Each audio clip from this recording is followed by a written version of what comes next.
All right, what's going on, everybody? Hope you guys are enjoying your day. Ah, boy, I am very tired, man. Work drained me today. So I'm going to make this quick video here because today free agency exploded. Craziness happened. This is probably the peak of free agency because we've been waiting to see what would happen with the Deshaun Watson situation, and we finally got an answer with that. I'm not going to speak much on the events that happened today here because I plan to address everything on Sunday. Either Sunday or Monday, I plan to either drop a video or maybe do a live stream in which we're going to recap every major move that's happened during the first week of free agency. So all the major signings, all the major trades that's happened during this first week of free agency, I'll talk about that either on Sunday or Monday. This video here today is just to kind of give a little bit of a recap as to some of the major signings that happened here today. We'll expand on that when we get to that video on Sunday or Monday. So yeah, some of the signings we got to talk about. In terms of Ravens flock, Bradley Bozeman is now a Panther, so you lose out on your center, and now you got to replace that position. You can either go with Patrick McCarry and move him back there, or you can go out and get a free agent, which I said in Treader, so we'll see if that happens. Or they may look to the draft and figure out that center position. So he's gone now. I didn't actually drop this yesterday, but obviously we all know the Za'Darius situation is very weird. I don't know what's going on with the Za'Darius Smith situation. Yeah, he, according to the reports, he backed out of the deal, but then you're getting other people saying that no, him and his agent never agreed to that deal from the beginning or whatever. I don't know. Either way, he's not going to be a Raven. He's not a Raven right now. I don't know if they're going to throw some sort of offer at him. I don't know what's going to happen with Za'Darius Smith. All I know is right now he's a free agent. He is not with the Ravens. We'll see what happens with that. Surprisingly, he hasn't been picked up yet, so it's possible he could end up being a Raven. Though after the events of what happened with this first time around, with this whole situation first time around, I don't think that's going to be the case, but we'll see. Other than that, AFC West continues to get even more powerful. Huge trade. The Packers decide to trade Davante Adams to the Raiders. Okay, so now Derek Carr gets arguably the best receiver in the game on his roster, and they already got talent there with their receivers, so adding him, oh my God, that's going to be a dramatic improvement.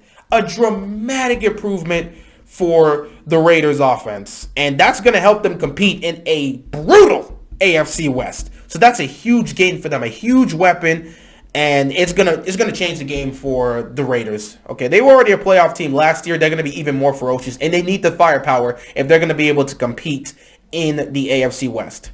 Speaking of adding weapons, Juju Smith-Schuster goes to the Chiefs on a one-year deal. So yeah, that's another weapon for Mahomes to throw to. That's fantastic. He's already got Tyreek Hill and Travis Kelce. Now you're going to give him Juju as well. He's got a lot of weapons. But, you know, with the way the division is right now, he's going to need those weapons.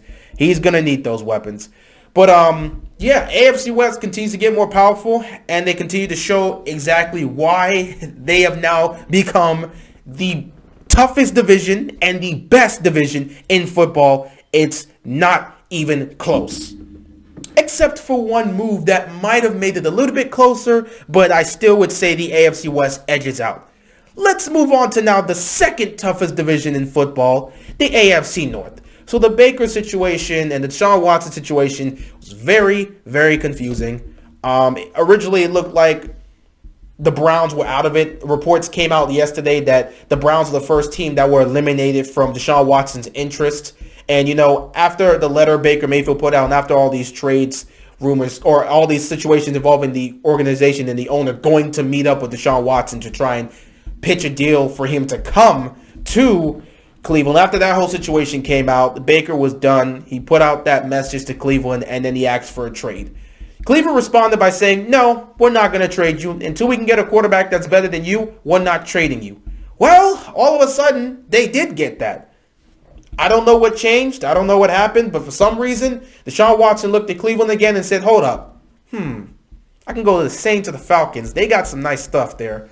But looking at Cleveland, they've got weapons. You got Amari Cooper. You've lost Landry and OBJ's been gone. But you still got Amari Cooper there. Pretty sure Njoku's still there. You still got some nice weapons. You got arguably the best running back duo in football with Chubb and Hunt.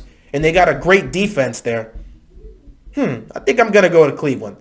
Not to mention what they offered him after they made this deal probably pushed towards him wanting to go there. So yes, Cleveland ended up getting Deshaun Watson.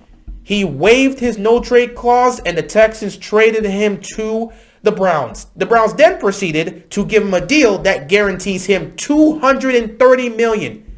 $230 million guaranteed? Yeah, that's clearly the incentive that helped him go to the Browns. So yeah, now all of a sudden, the Browns get an upgraded quarterback. They go from Baker Mayfield to Deshaun Watson. Not going to get too into detail with this. I'll save it for Sunday. But yeah, this is a huge deal. All of a sudden, the AFC North immediately becomes the second most toughest division in football, and it also becomes a bloodbath. In fact, the entire AFC as a whole is a bloodbath now. Look at the quarterbacks. You look at the AFC West. You got Mahomes. You got Herbert. You've got Wilson there now. You've got Carr. You look at the AFC North. You're looking at a situation where you've got Lamar, Burrow, and now Watson. I mean, my God, of course, with the AFC East, you still got Josh Allen there. And then Mac Jones, we'll see how he develops. The AFC South is kind of just looking crusty right now. You don't know what's happening with the AFC South. Speaking of the AFC South, Baker is looking to get traded, and the Colts are looking for a quarterback. Colts seem to have a lot of interest in trying to get Baker Mayfield, and we've been hearing reports that they're willing to offer first-round draft picks to get him. So will Baker be traded to the Colts? I don't know. Should he be traded to the Colts? I mean, if you're going to give Cleveland first-round draft picks, you should, because they gave up 5 draft picks to get Deshaun Watson.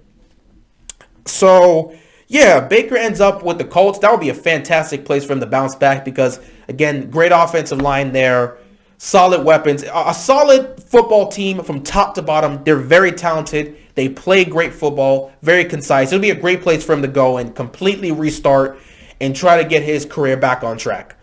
But we'll see what happens with that. Other than that, I'm going to end it here. Really tired, and I'm not going to try and elaborate or move forward with any of the other deals that's happening. Again, either Sunday or Monday, I'm going to recap week 1 of free agency, talk about the major deals.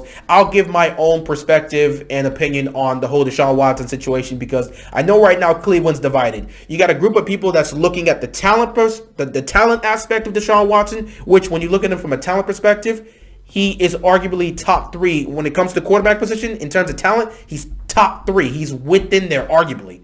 So it makes sense. You have a guy in his prime that can give you top 3 quarterback play, arguably, coming to your team. So from a talent perspective, he's great. And that's what many Browns fans are looking at. But you got the other section of Browns fans that are looking at his cases that he's still dealing with, the 23 civil cases he's dealing with right now, and how his reputation has completely fallen and how he's being viewed by many people. They're looking at that and they're thinking, you want this guy to be our franchise quarterback? So it's very conflicted views in Cleveland right now. And I'll give my own perspective on the whole situation on Sunday or Monday, as well as the whole Baker Mayfield situation, if we do get any developments tomorrow or maybe Sunday before I make the video or the live stream, whatever happens.